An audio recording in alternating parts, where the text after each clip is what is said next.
রিফাত মাহমুদ লিখেছেন, তাহাজ্জুদের সালাত আওয়াজ করে কেরাত পড়া যাবে কিনা?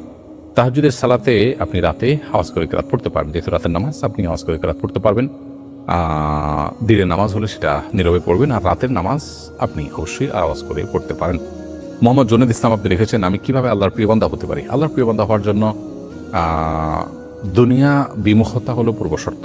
নবী করিম সাল্লাল্লাহু আলাইহি ওয়াসাল্লাম সাহাবাদেরকে বলেছেন যে তোমরা কিভাবে আল্লাহর প্রিয় পাত্র হবে, তার উপায় হলো যে তোমরা দুনিয়ার ব্যাপারে বিমুখ থাকবে, দুনিয়ার প্রতি তোমাদের আকর্ষণ থাকবে না, দুনিয়া নিয়ে তোমাদের বিশেষ কোনো আগ্রহের জায়গা থাকবে না। দুনিয়া উপার্জন করতে হবে, দুনিয়াতে বেঁচে থাকার প্রয়োজনে, কিন্তু এটার জন্য মানে ডু অর ডাইয়ের পর্যায়ে এটাকে নেওয়া যাবে না, এবং এটার জন্য মরিয়া হয়ে যাওয়া এটা করা যাবে না। এটি যদি আমরা করতে পারি সেক্ষেত্রে আল্লাহ তাআলার প্রিয় বান্দা হওয়ার পথ আমাদের জন্য সবচেয়ে বেশি সুগম হবে। এরপরে পিয়াল খান সাদ এআইডি থেকে আপনি লিখেছেন, আমাদের ইসলাম ধর্মে হালাল খাবারগুলো মুরগির গোশত, গরুর গোশত ইত্যাদি যদি ভিন্ন ধর্মের মানুষের কাছ থেকে মুরগির গোশত বা গরুর গোশত কেনা জায়েজ হবে?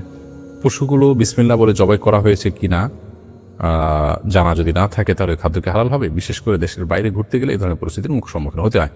যদি আপনি মুসলিম প্রধান দেশে কথা বলেন তাহলে সেক্ষেত্রে আমরা বলবো সেখানে সাধারণত এখানে হালাল উপায়ে জবাই করার কথাই বেশি। যদি এরকম হয় সচরাচর, তাহলে সেক্ষেত্রে আপনি এটা কিনতে পারেন, অযথাই সন্দেহ করার প্রয়োজন নেই। আমার দেশে গরুর কথা বলা, যে গরুর গোশত প্রায় সব দোকানই মুসলমানদের, এবং তারা আল্লাহর নাম করে জবাই করেন, এটাই স্বাভাবিক। বিধায় এটা নিয়ে আপনার আলাদা ধোঁয়াশা বা সংশয় থাকা উচিত না।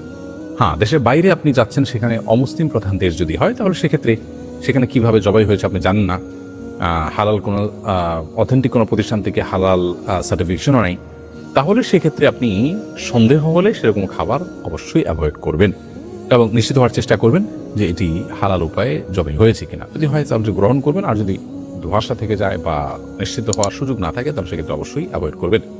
ইঞ্জিনিয়ার নাজমুল হোসেন আপনি লিখেছেন, সফররত অবস্থায় যদি কসর নামাজ 2-1 ওয়াক্ত আদায় করা সম্ভব না হয় তাহলে সেটা কিভাবে কাজা আদায় করতে হবে?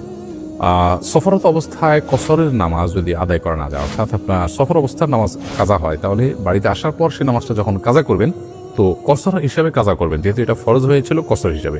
ঠিক একইভাবে বাড়িতে থাকা অবস্থায় কোনো নামাজ কাজা হয়েছে, সফরে গিয়ে সেটা যদি আদায় করতে চান তাহলে সেক্ষেত্রে পূর্ণাঙ্গ আদায় করবেন, যেহেতু এটা ফরজ হয়েছিল পূর্ণাঙ্গভাবে, অর্থাৎ যেভাবে পূর্ণাঙ্গ ফরজ হয়েছে আদায়টা ঠিক সেভাবে হবে। এরপরে শেফুর রেজা এর থেকে আপনি লিখেছেন, কাদিয়ানীদের সাথে আত্মীয়তা করা যাবে কিনা? না জেনে আত্মীয় হয়ে গেলে তাদের সাথে সম্পর্ক রাখাও তাদের খাওয়া হালাল হবে কিনা? যদি ওই পথ থেকে ফিরে না আসে তাহলে কি তার সাথে সংসার করা যাবে কিনা? দেখুন, কাদিয়ানীরা অমুসলিম, নবী সাল্লাল্লাহু আলাইহি সাল্লামকে শেষ নবী হিসাবে যারা মানে না, গোলাম আহমদ কাদিয়ানীকে বিভিন্নভাবে নিয়ে বিনিয়ে নানাভাবে তারা নবী হিসাবে যারা স্বীকার করে বা নবী হিসাবে যারা দাবি করে, এই মানুষগুলো কখনো মুসলমান না। আর অমুসলমান হওয়ার কারণে তাদের সাথে বিবাহ বন্ধনে আবদ্ধ হওয়া জায়েজ নয়। যদি না জেনে আত্মীয়তা হয়ে যায় তাহলে জানার পর অবশ্যই বিচ্ছিন্ন হতে হবে, অথবা তাকে তওবার আহ্বান করে তওবা করে ফিরিয়ে আনতে হবে, এছাড়া তাদের সাথে সংসার করা জায়েজ হবে না। এরপর রিয়াজুল জান্নাত বর্ষা এর থেকে আপনি রেখেছেন, আমার অনার্স পরীক্ষা চলছে, সামনের পরীক্ষার বিষয় হচ্ছে উপন্যাস, এর মধ্যে বিষাদ সিন্ধু আছে। এই উপন্যাসে তো ইতিহাস বিকৃত করা হয়েছে, এখন এটিকে পরীক্ষার খাতা লেখা জায়েজ আছে?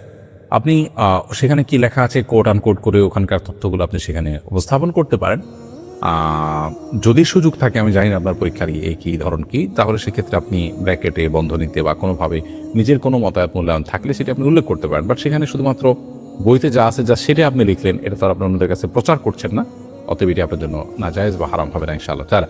তানিয়া গিয়াস এর থেকে আপনি লিখেছেন, আমি একজন ক্যান্সারের রোগী, আমাকে কেমোথেরাপি দেওয়া হয়েছে, আমি বোরকা পরি কিন্তু মুখ আটকালে গরমে কষ্ট হয়, সেক্ষেত্রে মুখ খোলা রাখলে কি আমার গুনাহ হবে?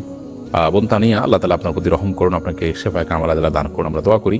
বোরকা পরে চলাফেরা আপনার যদি কষ্ট হয়, অসহনীয় হয়, তাহলে অবশ্যই আপনি মুখ খোলা রেখে আপনি চলাফেরা করতে পারেন। সেক্ষেত্রে সম্ভব হলে মাথার উপর যে ওড়না থাকবে এটাকে একটু টেনে দিবেন যাতে আপনার মুখ প্রদর্শিত না হয়, কমপক্ষে এতটুকু আপনি করার চেষ্টা করবেন। এমদাদুর রহমান আপনি রেখেছেন, সান্ত্বনামূলক মিথ্যা কথা বলা যাবে কিনা? যেমন বৃদ্ধ মানুষকে তার আপনজন মারা গেছে শুনলে কান্না করেন এবং কন্ট্রোলের বাইরে চলে যান, তখন তার আপনজন বেঁচে আছে বলা যাবে কিনা? দেখুন, কোনো মানুষ যদি কোনো কিছু সহ্য করতে না পারেন সেক্ষেত্রে আপনি ঘুরিয়ে ফিরিয়ে বললেন, সরাসরি মিথ্যা কথা না বলে একটু ঘুরিয়ে ফিরিয়ে বললেন, তাহলে সেটি জায়েজ হতে পারে। বিশেষ করে এ ধরনের পরিস্থিতিতে যে লোকটা এটাকে নিতে পারবেন না, ট্রায়াড করতে পারবেন না, এরকম যদি হয় তাহলে সেক্ষেত্রে আপনি একটু ঘুরিয়ে পেঁচিয়ে বললেন, সরাসরি না বললেন মিথ্যা, এটুকু করা যেতে পারে। সাদমান রাফিদ আপনি লিখেছেন, আমাদের এলাকা জুমার নামাজের সময় মসজিদে জায়গা থাকা সত্ত্বেও অনেক লোক বাহিরে নামাজ পড়েন। মসজিদ থেকে তাদের বারবার অনুৎসাহিত করা হয়, তাও তারা বাহিরে ও সিঁড়িতে দাঁড়িয়ে জামাতে অংশ নেন। এতে তাদের নামাজ কি কবুল হওয়ার সম্ভাবনা আছে? দেখুন, এটা তো এক ধরনের কি বলা যেতে পারে, দায়সারা ভাবের কারণে হয়ে থাকে। কারণ মসজিদে আল্লাহর ঘরে উপরে জায়গা আছে, দোতলা তিনতলাতে ছাদে, সেখানে নামাজের ব্যবস্থা আছে, সেখানে না দাঁড়িয়ে অনেক মসজিদে আছে মানুষ রাস্তায় দাঁড়িয়ে যায়। এর মানে হলো কোনো রকম আমি নামাজটা শেষ করে চলে যেতে চাই, আবার কষ্ট করে দোতলা উঠতে চাই না। তো আল্লাহর ঘরে আসতে যদি এতটা যদি আমাদের নিরুৎসাহিত হয়ে থাকি, আমরা এতটা যদি অনুৎসাহিত থাকি, বা এতটা যদি আমাদের অনীহা অবহেলা থাকে, তাহলে সেটা আমার ঈমান নিয়ে, সেটা আমার সালাতের প্রতি আগ্রহ নিয়ে আপনার সেই কারণে প্রশ্ন তোলা যেতে পারে। এই জন্য একজন ইমানদারের জন্য এটা কখনো শোভনীয় নয়। প্রায় মসজিদে এটি হয়। আপনি যে প্রশ্ন করেছেন ভাই সাদমান, সঠিক প্রশ্ন, যে অনেক মসজিদে এই সমস্যাটা হয়। ইভেন আমার মসজিদে আমি যেখানে জমা পড়াই, সেখানেও আমরা প্রায় বলি উপরের দিকে খালি আছে যান, কিন্তু মানুষ রাস্তা দাঁড়িয়ে যায়। এটা যারা শেষে আসেন সে মানুষগুলোর ইমানি দুর্বলতার কারণে হয়ে থাকে। রীতিমতো ব্যাপারটা এরকম হয়ে গেল যে আমি ধরি মাছ নাচুই পানি টাইপের কাজ করতে যাচ্ছি, অর্থাৎ আমি নামাজ পড়তে চাই কিন্তু আবার আল্লাহ ঘরে যেতে চাই না, কোনো রকম দায়সারা পড়তে চাই। সন্দেহাতীতভাবে নামাজ না পড়ার চাইতে তারা অনেক উত্তম, কিন্তু তাদের ইমানের অবস্থা খুবই ঠুনকো এবং খুবই দুর্বল। এরকম দুর্বল ইমান নিয়ে মৃত্যুর সময় তার ইমান নিয়ে যেতে পারবেন কিনা আল্লাহর কাছে, জান্নাতের প্রত্যাশা জোরালোভাবে করতে পারেন কিনা, সেটা অনেক বড় প্রশ্ন সাপেক্ষ বিষয়। আল্লাহ তাআলা আমাদের ভাইদেরকে হেদায়েত দান করুন, তারা যেন আল্লাহর ঘরে আসতে কার্পণ্য না করেন, জুমার দিনে দেরিতে হয় বরং অনেক আগে চলে আসেন।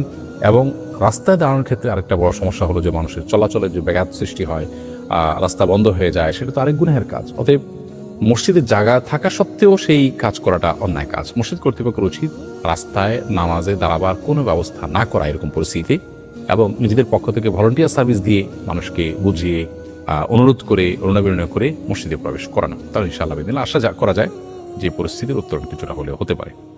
এমনি সিফাতুল আহমেদ ওয়ালিউল্লাহ আপনি লিখেছেন, কবিরা গুনাহ মাফের কোনো উপায় আছে কিনা? হ্যাঁ, কবিরা গুনাহ মাফের উপায় তো অবশ্যই আছে। কবিরা গুনাহ মাফের জন্য আপনি আল্লাহ তাআলার কাছে ক্ষমা চাইবেন, এটাই হলো এর উপায়, এবং ইস্তিগফার করবেন এবং তওবা করবেন। আপনি যে অন্যায় করেছেন তার জন্য লজ্জিত অনুতপ্ত হয়ে ভবিষ্যতে যেন আর না হয় সেজন্য সংকল্প করবেন।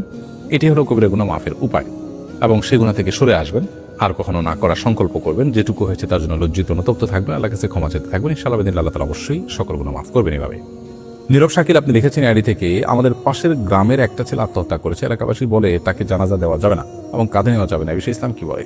এটি ভুল ধারণা যে জানাজা দেওয়া যাবে না আত্মহত্যাকারী ব্যক্তিকে, বরং আত্মহত্যাকারী ব্যক্তির জানাজা দিতে হবে তিনি যদি মুসলমান থেকে থাকেন।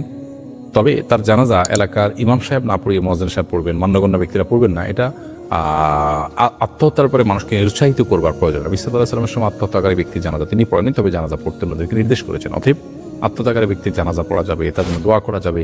আমরা অনেকে তাকে ঘৃণা করি, এবং নিশ্চয়ই তার কর্মটা ঘৃণা করার মতো, তিনি অন্যায় কাজ করেছেন, কিন্তু তাই বলে তার জন্য দোয়া করা যাবে না এরকম না, বরং তার জন্য তো আরো বেশি করতে হবে। কারণ লোকটা অন্যায় করে গেছেন, আল্লাহ যেন তাকে মাফ করেন। আমি কিছুটা চাই না, আল্লাহর বান্দা, ইমানদার ছিলেন, ভুল করেছেন, আমি অবশ্যই আল্লাহর কাছে তার জন্য মাফ চাইবো এবং দোয়া করব। কাউসার আহমেদ আপনি লিখেছেন, আমার পরিবার, আমার মা, স্ত্রী সবাই বসে সালাত আদায় করে। মেয়েদের জন্য কি বসে সালাত আদায় করার সুযোগ আছে? এটা কি সত্য? না, মেয়েদের জন্য মেয়ে হলেই বসে নামাজ পড়া যাবে এরকম না। এর সাথে মেয়ে বা ছেলের সম্পর্ক নাই, বরং বসে নামাজ পড়ার সাথে সক্ষমতা এবং অসক্ষমতার সম্পর্ক। অর্থাৎ কেউ যদি দাঁড়িয়ে নামাজ পড়তে না পারেন তাহলে তিনি বসে নামাজ পড়বেন।